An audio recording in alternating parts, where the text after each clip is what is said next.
आई ना भाभी आई।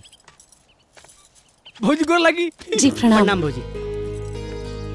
आई रउआ हेने आई आई। यहाँ खेत में? अरे ये लोग सब व्यवस्था कर दे बा, घबराई मत, अंदर चल। आई आई आई। अगर क्यों देख ले तो खा सोची। देखो थोड़ा बच के। हाँ आई आराम से।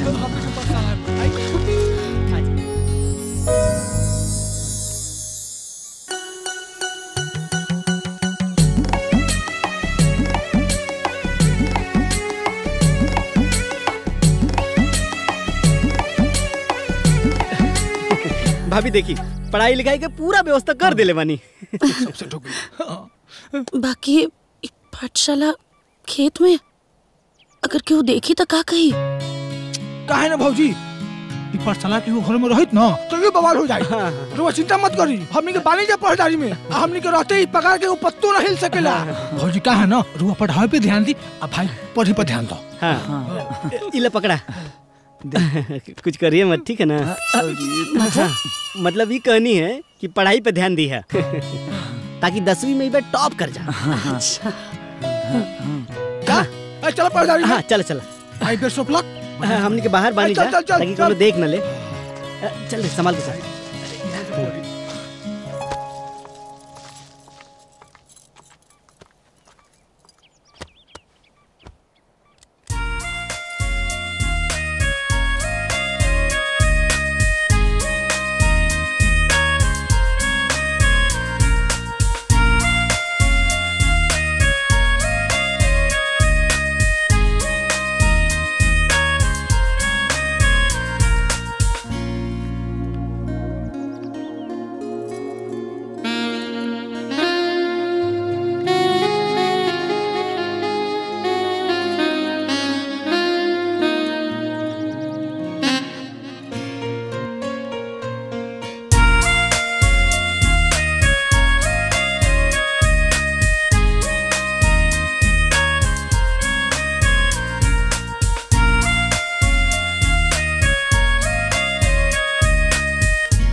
ये गलत बात है। हम का कहनी है?